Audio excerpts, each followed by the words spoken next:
Because for every one of you in Brooklyn, Queens, and Staten Island who are a guest customer, you are getting billed for site investigation and remediation.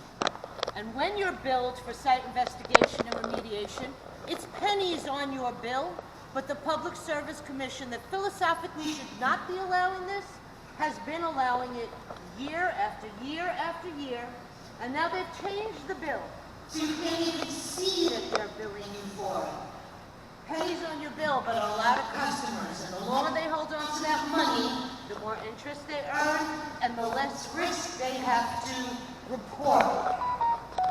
So all around, it is a big question, why is this Class 1, Class 2 site that is dangerous to human health and the environment, that has toxins migrating off the site in the brownfield program, where all they address are toxins within the metes and bounds, and nobody is addressing what has migrated off into our neighborhood.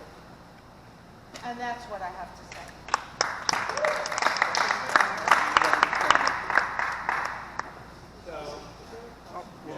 Thank you, gentlemen. You'll be next. Thank you. Maybe not. No.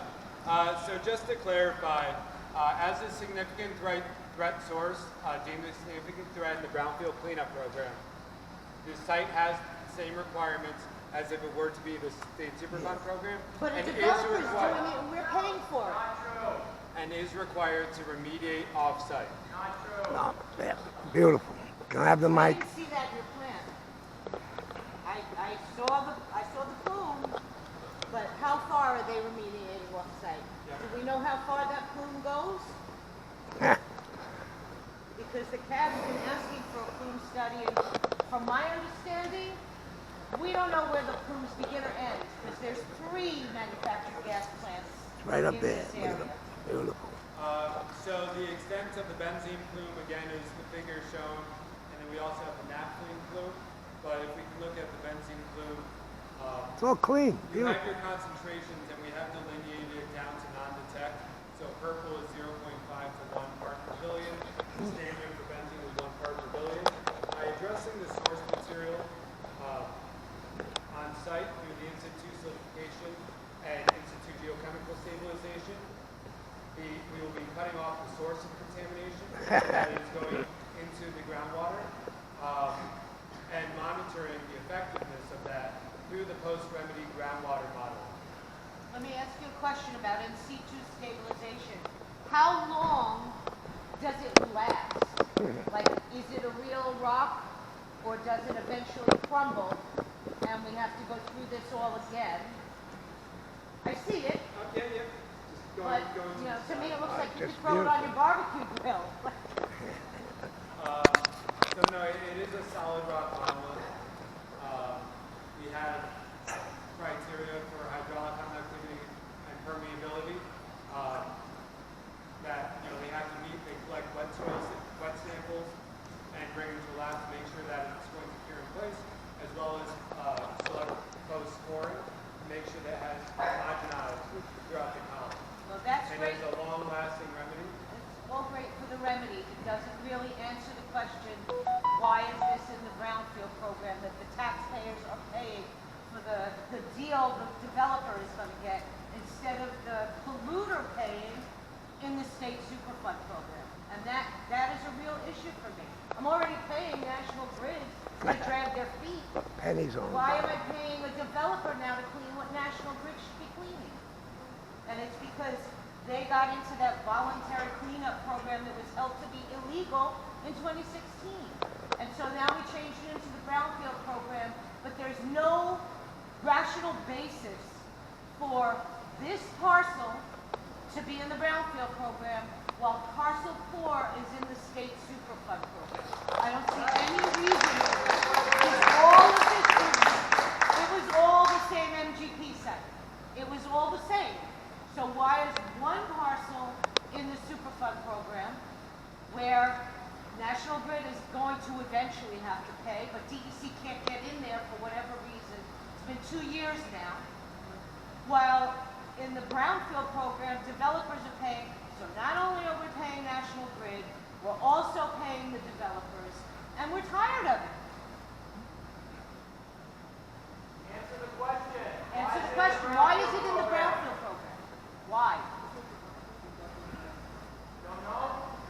course he don't know. What would he know? It's not in the book. I think I can be loud enough to make you all know that without. Yeah, I hope everybody was able to hear me in the back. We heard you. You're great. We're the technical folks. I understand you guys have frustration with the brownfield cleanup program versus the state superfund program. Some of those things are the way the regulations were written. And Yeah, that's the way they're written. outside of that. Sure. But one of the things that I think keeps getting lost, and I think that I really want to make sure that everybody understands, the cleanup of a brownfield site versus the cleanup of a state superfund site, it's the same criteria. Same kind. Yes, there's a difference. Yeah, it is. Same kind. What's wrong with you people? A responsible party may be cleaning it up, or the state may be cleaning it up under the state superfund funds. Thank you. Under a brownfield cleanup, either the responsible party may enter into the agreement, it's a voluntary program, or a volunteer, somebody who purchased the property, maybe they didn't know it was contaminated, or for whatever reason, I'm not saying this is you, but I'm They have no idea.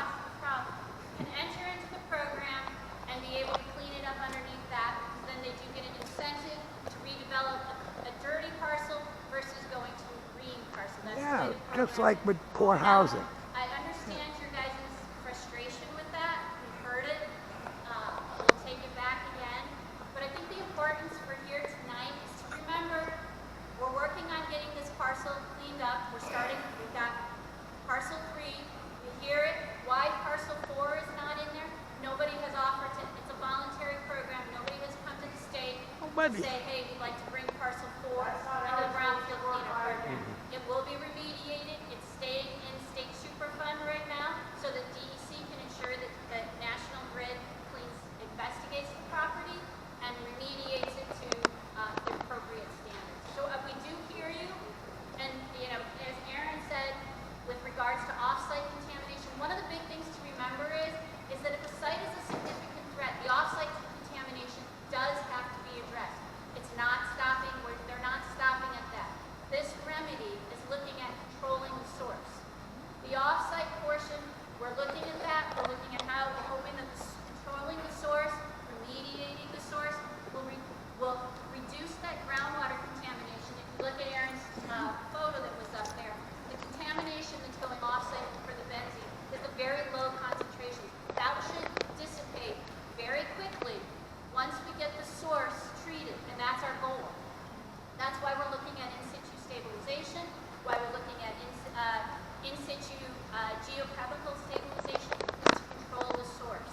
They're also going to be excavated, so they'll be removing some of the material from the site. So this brownfield cleanup is no different as if it was going through state. No different. There's really, it's more of a terminology, and it has to do with the fact that there are regulations. Stop gaslighting the ones, please. We know the law. Sorry, you're wrong. It's not appropriate. Linda? Thank you for coming today, but I'm very skeptical. First of all, the whole area is wetlands, and the big problem here is that we take a piecemeal approach to each individual site without looking at the property lines don't stop the pollution from spreading. This is a wetlands, and Scarlett, thank you for your explanation, was really good, but the area floods. And when the area floods, The poop all comes of down those from Park Slope. toxins rise to the surface. How is the in situ stabilization going to affect the hydrology of the area? And that's part of what they have to look at, and that's part of the whole remedial design, is they have to look into understand it. Remember this site. But you're already embracing it without knowing all of the answers and how it's going to work. And I have to say, we've been in this community, we're skeptical. We've seen the failures. And even though all of you are very nice people and try and you're smart, there's been nothing but failures in this community for almost 40 years.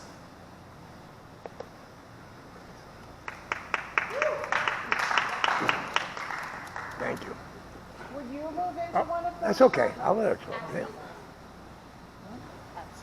Hello. Oops, I'm sorry.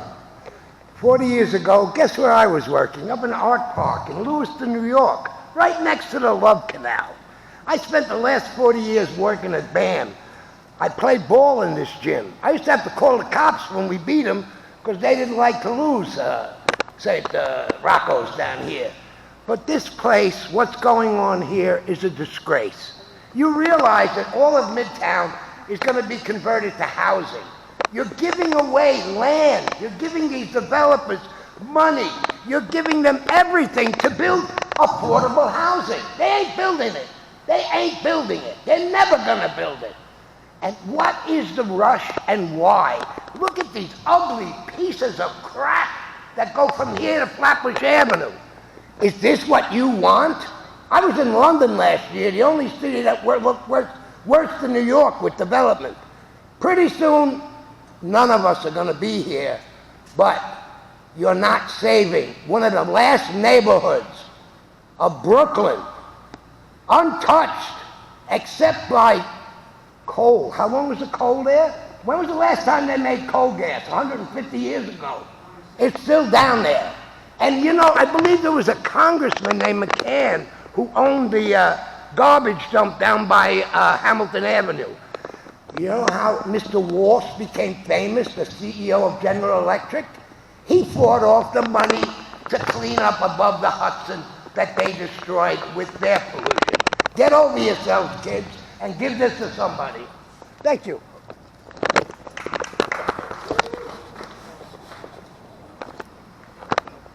No comment? Hi, my name is Brad Vogel, and I'm a resident here in Gowanus for the last decade or so, and I'm really concerned about this proposed cleanup. I'm concerned for the reasons that Joan raised. I'm concerned for the reasons that my friend right here raised as well. But I also want to say that it's a problem. Again, as Linda mentioned, the coal tar migrates and doesn't care who owns any of these parcels.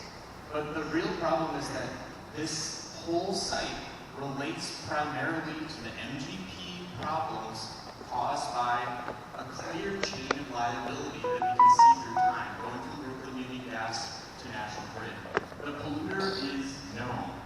That's really important. And I think that's why we need this entire site, parcels 1 through 5 and the off-site plume, all to be handled as one coherent state superfund site that actually addresses this in a comprehensive way and accounts for the possibility and the reality that we know of migration of toxins on site.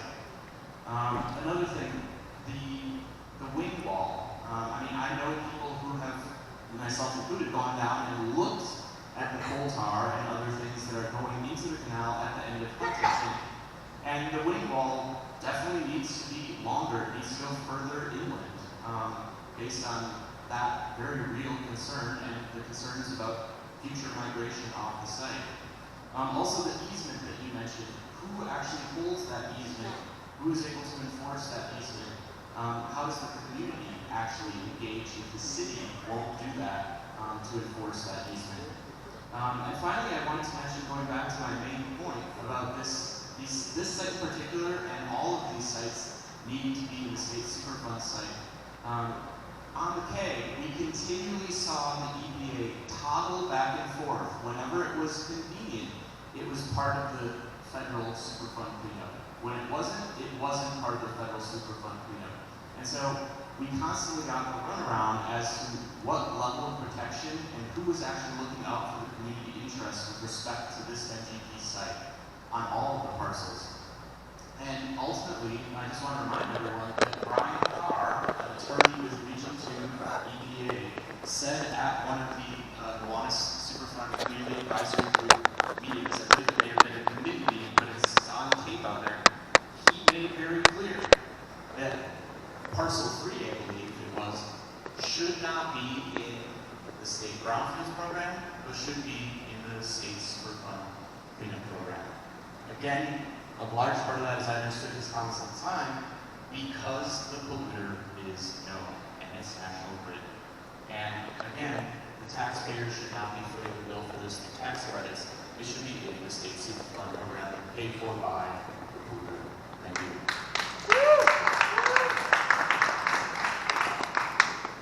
Thanks, Brad. So, again, we're here tonight to talk about the technical aspects of the parcel 3 remediation. How you address the groundfield cleanup program and state Superfund program. Tonight we're going to talk about the technical aspects. The requirements for the groundfield cleanup program and state Superfund program are the same requirements to address source material and the potential use of the site. We are looking at all parcels and how they interact hydraulically, geologically, contaminant migration, to ensure that the parcels are addressed so they don't further migrate to previously cleaned up parcels anywhere really. As a significant right in the brownfield cleanup program, You have been my friend, and that itself is a tremendous thing.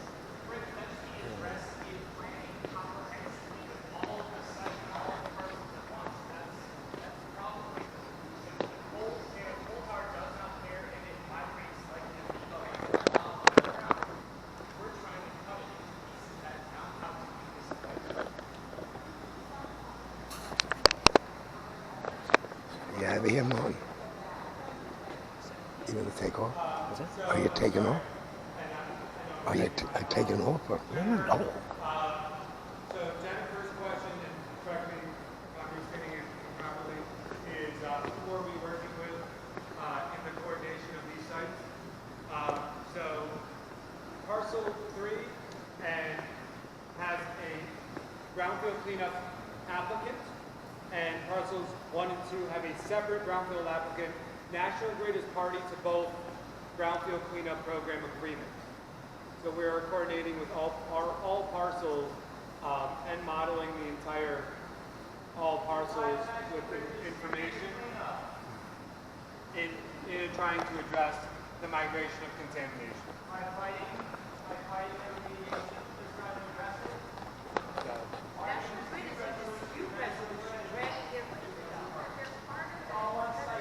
No, I'm sorry. We can...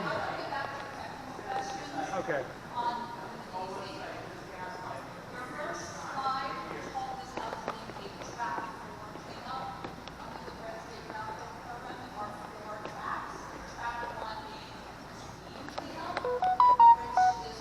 Put this thing.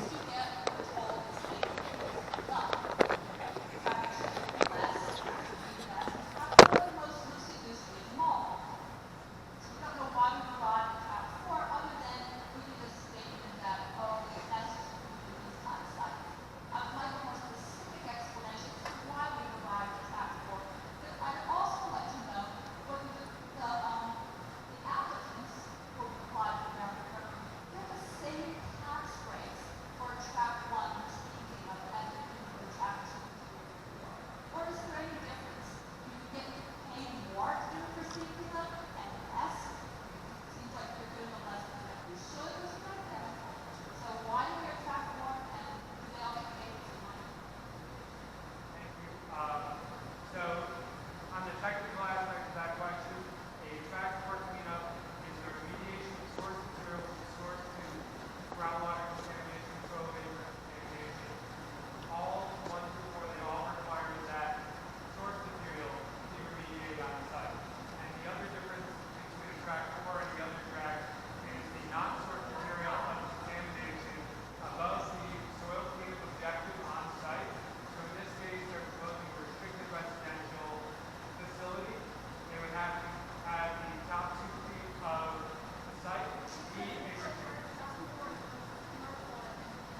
the soil cleanup objective or the proposed use of the tracks are separated.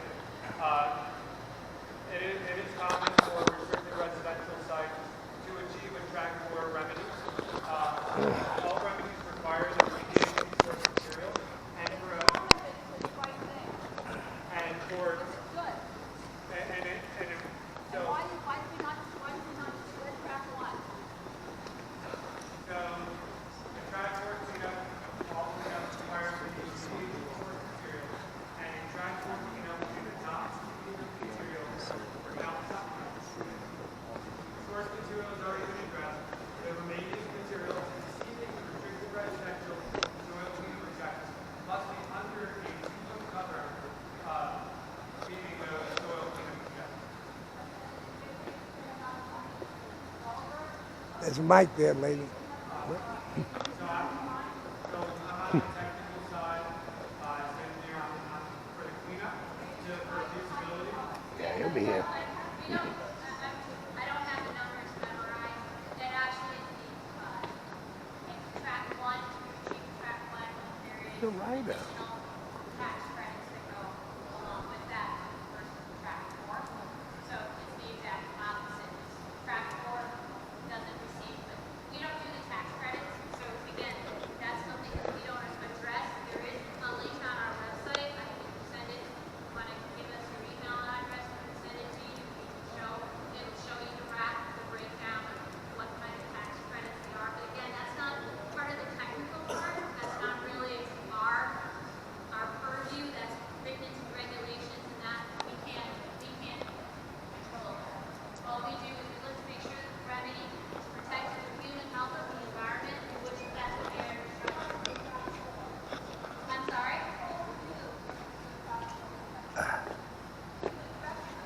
Who directed us to do that?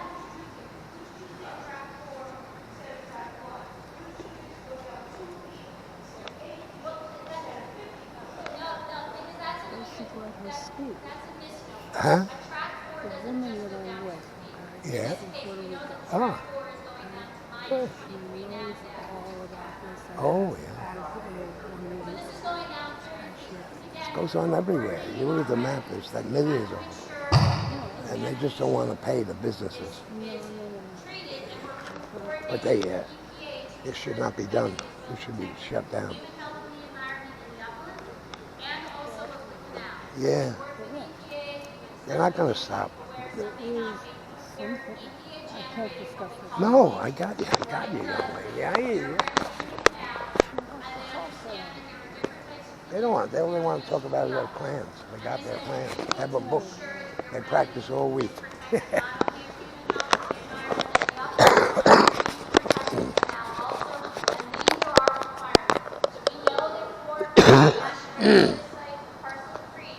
Our requirements. Minimum of 23, minus 23 NADAC, which is over 30 feet below grade, and make sure that all material there is being treated, which is what we're doing.